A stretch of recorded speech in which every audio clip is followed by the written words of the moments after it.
Hello everyone, welcome back to my channel. চলে এলাম একটা নতুন সুন্দর দিনের ব্লগ নিয়ে। আজ সকালটা শুরু হলো ঝমঝমিয়ে বৃষ্টি দিয়ে। কি সুন্দর যে লাগছে, এত সুন্দর একটা দিনের সবুজে ঘেরা গাছপালা, এত সুন্দর একটা দৃশ্য দেখে আজকের দিনটা শুরু করলাম। আর তোমাদেরকেও তাই তার একটা ঝলক দেখালাম। চলুন এবার রান্নাঘরের দিকে যাওয়া যাক, দিনটা শুরু করা যাক। আজকে ব্রেকফাস্টে আমরা খাবো সুজি। আমরা বলতে আমি আর জিদান, অরিজিৎ চলে গেছে অফিসে। আজকে অনেকগুলো ইম্পর্টেন্ট কাজ করা রয়েছে, সে কারণে দিনটা একটু তাড়াতাড়ি শুরু করতে হলো। আর এখন আমরা বসে পড়েছি ব্রেকফাস্ট নিয়ে। জিদান তো ভাবছে যে মাম্মি ভিডিও করছে, একটু লুক দিই। এরপরে অনেকক্ষণ সময় গেছে, আমি ঘরে সমস্ত কাজ করে স্নান টান করে লাঞ্চ করে নিয়েছি এবং জিদানও দেখো রেডি হয়ে গেছে। এখন আমরা যাচ্ছি জিদানের ভ্যাকসিন দিতে। এইখানে শিফট হওয়ার পর আমরা যেখানে এতদিন ভ্যাকসিন দিচ্ছিলাম সেইখানটায় এবারে যাচ্ছি না, তার কারণ ওখানে সার্ভিস আমার খুব একটা ভালো লাগেনি।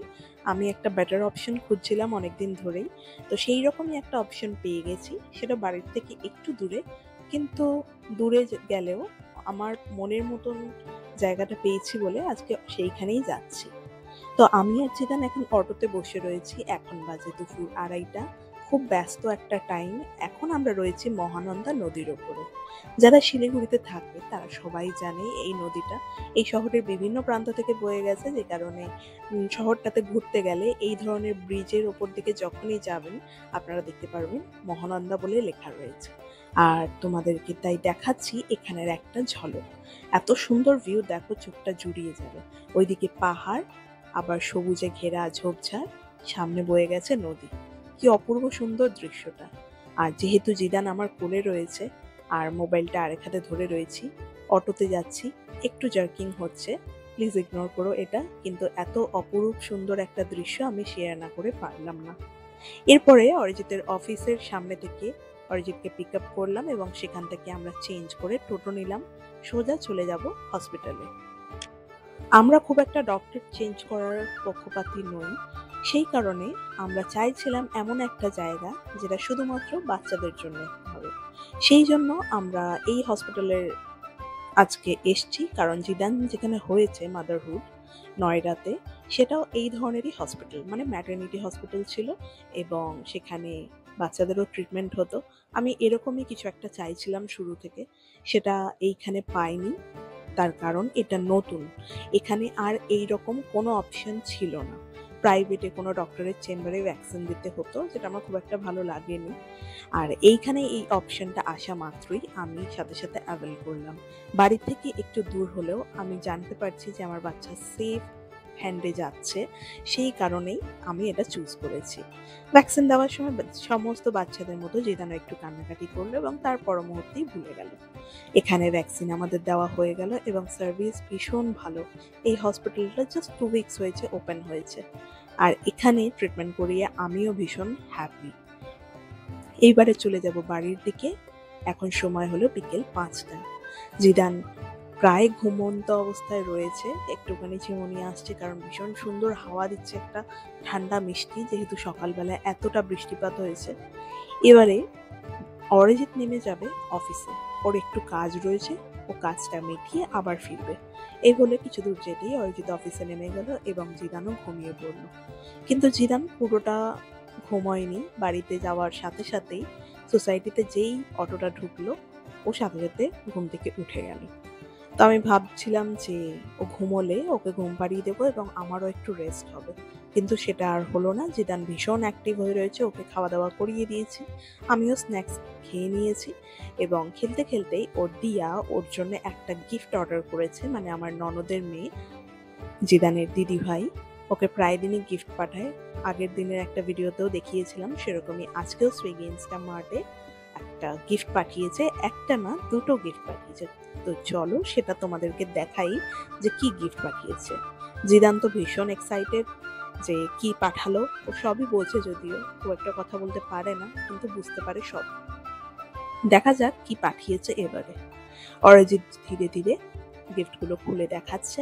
এটা হলো একটা ডিজিটাল স্লেট, আর আরেকটা জিনিস দিয়েছে, সেটা হলো জিদানের সবচেয়ে পছন্দের, সেটা হলো ফুটবল, যেটা জিদানের প্রাণ বলা যেতে পারে। ভীষণ ভালোবাসে ফুটবল খেলতে। ওর অনেকগুলো ফুটবল হয়ে গেছে। এর আগেও কলকাতাতে ও একটা ফুটবল ওকে দিয়েছিল, সেটা সফট বল ছিল, কিন্তু যে এখন জিদান একটু বড় হয়েছে, এখন হার্ড বল দিয়ে কিক করতে পারবে, সেই জন্য এই বলটা ওকে দেওয়া হয়েছে। আর যে স্লেটটা দেখালাম, সেই স্লেটটাও খুবই কাজের। ও যেহেতু আঁকিবুকি করা শুরু করেছে, সেই জন্য এই স্লেটটা ওর কাজে লাগবে। আর বল দেখে জিদান তো এত এক্সাইটেড, এত খুশি হয়েছে, বলে বোঝাতে পারবো না। এক্সপ্রেশন দেখেই তোমরা বুঝতে পারছো। আর এই বলটা তো ফোলানো নেই, এখন জিদান বলছে যে বলটা ফুলিয়ে এনে দাও। দেখো, ড্যাডিকে গিয়ে ঠিক বুঝিয়ে দিল যে বলটা আমাকে ফুলিয়ে দাও, আমি খেলবো। তো অরিজিৎকে বললাম, যাও সামনের দোকান আছে কোনো, আমাদের সোসাইটির উল্টো দিকেই এই সাইকেল সারানো বিভিন্ন দোকান রয়েছে, সেইখান থেকে বললাম যাও গিয়ে ফুলিয়ে এনে দাও। তার আগে আমরা ভাবছিলাম যে ঠিক আছে, বলটা না হয় একটু পরে ফোলাবে, তার আগে ওকে দেখিয়ে দিই যে এই স্লেটটায় কিভাবে লিখতে হয়। এটা অনেক কাজের। এখানে যা যা কিছু ড্র করবে সেটা একটা অ্যাপের মাধ্যমে সেভও করা যায়। আর এখানে একটা অপশন আছে ডিলিট, যা কিছু ড্র করবে ওই অপশনটায় ক্লিক করলেই, জাস্ট একটা বাটন মতো দেখো রয়েছে, সেই জায়গাটা ক্লিক করলেই সমস্ত আঁকিবুকি ডিলিট হয়ে যাবে।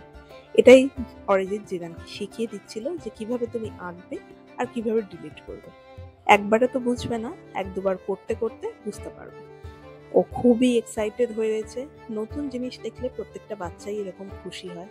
এই খুশিটাই হচ্ছে গিয়ে আমাদের এখন মনটাকে ভরিয়ে তোলে, যে যে কোনো গিফট ছোট থেকে বড় হোক বা যেরকমই গিফট হোক না কেন, ও পাওয়া মাত্রই ভীষণ খুশি হয়ে যায়। এটা নিয়েও এক্সপ্লোর করতে করতে অরিজিৎকে বললাম, তুমি যাও ওইদিকে কাজটা মিটিয়ে এসো, বলটা তাড়াতাড়ি ফুলিয়ে এনে দাও। সেই মতন ও গিয়ে বলটা ফুলিয়ে এনে দিল, এবং ও যেই ঘরে ঢুকলো আমি জিদানকে ডাকলাম যে তুমি দেখো, পাপা তোমার জন্য বলটাকে ফুলিয়ে নিয়ে এসছে। আর তার এক্সপ্রেশনটা আরো বেশি ছিল প্রমিনেন্ট। ও ভীষণ খুশি হয়েছে যখন বলটা আর কি ফুলিয়ে আনা হয়েছিল। তো তারও একটা ভিডিও আমি করেছি, কারণ এই মোমেন্টগুলো না প্রাইসলেস। আমি তো সবসময় এগুলোকে ধরে রাখতে পারবো না, তাই ভিডিওর মাধ্যমে শেয়ার করে রাখলাম। দেখো তোমরাই, ও কত খুশি হয়েছে ফুটবলটাকে দেখে, ক্ল্যাপ করছে, হাত পা নাড়ছে এবং নাচছে রীতিমতো বলটাকে দেখে। ওর কাছে যতই বল থাকুক না কেন, নতুন বল পাওয়া মাত্রই ওর খুশি আর ধরছে না। এইভাবেই ও আমাদেরকে বুঝিয়ে দিল যে গিফট পেয়ে ভীষণ খুশি। এরপর খেলতে খেলতে ওর সাথে অনেকটা প্রায় রাত হয়ে গেল। এখন এবারে রান্না করতে হবে। যাই কিচেনের দিকে, কারণ রাতের রান্না কিছুই করা নেই। জিদানের রান্না আমি করে নিয়েছি এসে, ওকে সেটা খাইয়ে দেব, তারপরে আমরা খাবো। রান্না করতে করতে বাকি যে ক্লিনিংটুকু করে নেব। আর যেহেতু বৃষ্টি হয়েছে, জামা কাপড় সেরকম নেই বাইরে, তো অসুবিধা কিছু আর নেই, আলাদা করে বাইরের কোনো কাজ আমার নেই। শুধুমাত্র এই রুমটাকে একটু ক্লিন করতে হবে আর জিদানকে ডিনারটা খাইয়ে দিতে হবে। ওকে তো আমি 8:30 থেকে 9টার মধ্যে খাওয়াই, সেরকমই ওর খাওয়ানো হয়ে গেছে। এখন আমি বসিয়ে দেবো রান্না। আজকে একটা ড্রাই ফিশের তরকারি করব, সেই জন্য করে নিয়েছি কিছু সবজি কাটাকুটি। আলু কুমড়োকে কেটেছি, এদিকে পেঁয়াজ টমেটো কাঁচা লঙ্কা আর আদা রসুনকে একটু থেতো করে নিয়েছি। আর ওই ড্রাই ফিশগুলো গরম জলে ধুয়ে একটু ভিজিয়ে রেখেছি। ঝটপট রান্নাটা করে নিই। আর তোমরা যাওয়ার আগে চ্যানেলটা সাবস্ক্রাইব করতে ভুলো না। ভিডিওটা ভালো লাগলে একটা লাইক কমেন্ট অবশ্যই করো। তাহলে দেখা হচ্ছে আগামীকাল নতুন ভিডিওতে। ততক্ষণ সকলে ভালো থাকবেন, বাই।